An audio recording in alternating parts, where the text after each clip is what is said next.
વડોદરા શહેરમાં છેલ્લા 2 મહિનામાં 7થી વધુ ચેન સ્નેચિંગ કિસ્સાઓને અંજામ આપનાર સિક લીગન ગેંગના 2 આરોપીઓને ક્રાઇમ બ્રાન્ચે સયાજીપુરા નજીક ધરપકડ કરી છે. આરોપીએ કાનપુર, બાપોદ, પાણીગેટ અને વારાસિયા વિસ્તારમાં મહિલાઓને ઇવનિંગના સમયમાં ચેન સ્નેચિંગ કરી રહ્યા હતા. વિગતવાર વાત કરીએ આ વિડીયો દરમિયાન. નમસ્કાર, હું જાનવી બારડ, ડીડી ન્યૂઝ ગુજરાતમાં આપનું હાર્દિક સ્વાગત કરું છું. વડોદરા ક્રાઇમ બ્રાન્ચ આરોપીના પાસેથી કુલ 7.27 લાખના મુદ્દા માલ કબજે કર્યો છે, જેમાં 6 સોનાની ચેનનો સમાવેશ થાય છે. આ ગેંગ ખાસ કરીને સાંજે વોક પર નીકળેલી મહિલાઓને ટાર્ગેટ કરતી હતી. આરોપીઓ શહેરના જુદી જુદી જગ્યાઓ પર ટહેલતા હતા અને ઇવનિંગ વોક પર નીકળેલી મહિલાઓને ટાર્ગેટ કરવાનું પસંદ કરતા હતા. તેઓ પ્રથમ મોટરસાયકલથી નજીક અને એકાએકના ગળેથી ચેન ઝૂંટવી લેતા હતા. મહિલાઓને આશ્ચર્ય અને ભય મૂકી એવી ઘટનાઓ થતી હતી. ના છૂટકે આ ગેંગને કપુરાઈ, બોપાદ, પાણીગેટ, વારાસિયા જેવા વિસ્તારોમાં 7 વખત ચેન સ્નેચિંગના ગુનાઓમાં અંજામ આપ્યું હતું. સ્થાનિક લોકો ભયથી માહોલમાં આવી ગયા હતા. મહિલાઓ સાંજે એકલી બહાર નીકળવાનું ટાળવાનું શરૂ કર્યું હતું. ચેન સ્નેચિંગની વધારે ગુનાઓને ધ્યાનમાં રાખીને વડોદરા ક્રાઇમ બ્રાન્ચ ખાસ ટીમ બનાવી હતી. સયાજીપુરા વિસ્તારમાં સઘન તપાસ હાથ ધરી હતી. સીસીટીવીની ફૂટેજ અને ગુપ્ત મહિલાના આધારે બંને આરોપીઓની ઓળખ કરાઈ હતી. સયાજીપુરા પાસેની બંને પકડાઈ ગયા હતા અને જ્યાં એક વધુ ચેન સ્નેચિંગને અંજામ આપવા હતા તૈયારી કરી રહ્યા હતા, ત્યારે જ પોલીસે તેની તપાસ શરૂ કરી હતી. આરોપી પાછળ દોડી અને પકડી લીધા હતા. સ્થાનિક લોકોને હવે થોડી રાહત મળી છે. શ્વાસમાં શ્વાસ આવ્યો છે અને ચેન સ્નેચિંગના ગુનાને અંકુશ ન મળે એવી વ્યવસ્થા કરી છે. વિગતવાર સાંભળીએ અધિકારીને. પાછલા દિવસોમાં વડોદરા શહેરમાં જુદી જુદી જગ્યાએ ખાસ કરીને મહિલાઓ રાત્રિના 8, 8:30ના અરસામાં વોકિંગ માટે કે કોઈ બીજા કામ અર્થે બહાર નીકળ્યા હોય ત્યારે તેને ટાર્ગેટ બનાવીને તેના ગળામાં પહેરેલા મંગળસૂત્ર કે ચેન ઝૂંટવી જવાના બનાવો બનેલા. અમારી ક્રાઇમ બ્રાન્ચની અલગ અલગ ટીમ આ બાબતે હ્યુમન સોર્સિસથી ટેકનિકલી અને સીસીટીવીના આધારે આ ટીમો કરી અને ગુનેગારોને શોધવા પાછળ પ્રયત્નશીલ હતી, જેમાં ગઈકાલે અમને સફળતા મળી છે.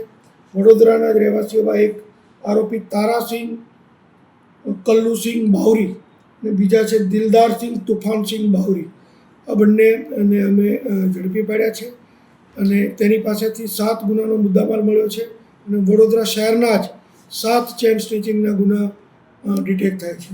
એ ગુના જોવા જઈએ તો કપુરાઈ પોલીસ સ્ટેશનનો એક ગુનો છે, વારસિયા પોલીસ સ્ટેશનનો એક ગુનો છે, બાપોદ, કપુરાઈ, પાણીગેટ વગેરે પોલીસ સ્ટેશનના બીજા ગુના મળીને ટોટલ 7 ગુના ડિટેક્ટ થાય છે.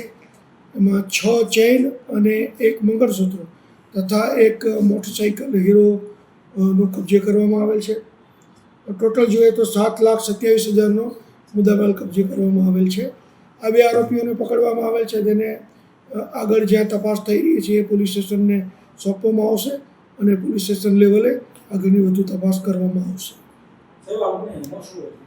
આ લોકોની એમો ખાસ કરીને મહિલાઓને ટાર્ગેટ બનાવવાનો એમો હતો અને ખાસ કરીને જે 8, 8:30ના અરસામાં પોતે મોટરસાઇકલ લઈને નીકળતા જે તારાસિંહ છે અને બીજો આ જે દિલદારસિંહ છે, એ બંને એક મોટરસાઇકલ ચલાવતો હોય તો બીજો માણસ પાછળથી મહિલાના ગળામાંથી ચેન ખેંચી લેતો અને ભાગી જતા. ઘણા કિસ્સામાં એવું પણ બનેલું છે કે મહિલાને ટાર્ગેટ કરતી વખતે એક આરોપી નીચે ઉતરી જાય અને બીજો આરોપી આગળ મોટરસાઇકલ લઈને એની રાહ જોતો હોય. એ રીતે પણ ચેન સ્નેચિંગ કરી અને દોડીને મોટરસાઇકલ જે આગળ એનું ઊભું હોય ત્યાંથી એ રવાના થઈ જતા હતા. આ ગુનાનો મુદ્દામાલનો નિકાલ કરવા માટે એને આરોપી તરીકે સોનીઓ કોઈ ઓળખી જાય એટલા માટે તેના માતા પિતાનો પણ તેઓ ઉપયોગ કરતા હતા. આ લોકોની ક્રિમિનલ હિસ્ટ્રી પણ છે. દિલદારસિંહ વિરુદ્ધમાં અગાઉ 13 ગુના છે જે આ જ પ્રકારના છે, જેમાં ગાંધીનગર જિલ્લાના, પંચમહાલ જિલ્લાના અને વડોદરા શહેરના મકરપુરા, વારસિયા, વાડી પોલીસ સ્ટેશન ગુના પણ અગાઉ દાખલ થયેલા છે. જ્યારે આ તારાસિંહ છે એ ગયા વર્ષે કાકણપુર, પંચમહાલમાં જે મોટી 14 લાખની ઘરફોડ થયેલી એમાં પણ એ ઇન્વોલ્વ હતો અને તેમાં તેને પકડવામાં આવેલો અને જે તે વખતે તેને પાછા પણ થયેલી હતી. સર, જે આમાં જે લોકોએ સોના ચાંદીની ખરીદી કરી છે એ લોકોને સામેલ કરવામાં આવશે આરોપી તરીકે? બિલકુલ, અમે જે આરોપીઓ છે એની પાસેથી અત્યારે તો રિસીવર પાસેથી મુદ્દામાલ કબજે કર્યો છે. આગળ એમની પૂછપરછ દરમિયાન જો એનો ગુનાહિત રોલ હશે અને એને ખબર હોવા છતાં કે આ ચોરીનો માલ છે તેમ છતાં તેણે લીધો હશે તો એને ગુનાના કામે એની પણ ધોરણસરની કાર્યવાહી કરવામાં આવશે. બે જ આરોપી છે કે બીજા અન્ય? 2 આરોપી અત્યારે છે. તપાસ દરમિયાન કદાચ કોઈ બીજા પણ નીકળી શકે. વધુ માહિતી સાથે ફરી મુલાકાત કરીશ. હાલ મને રજા આપો. નમસ્કાર.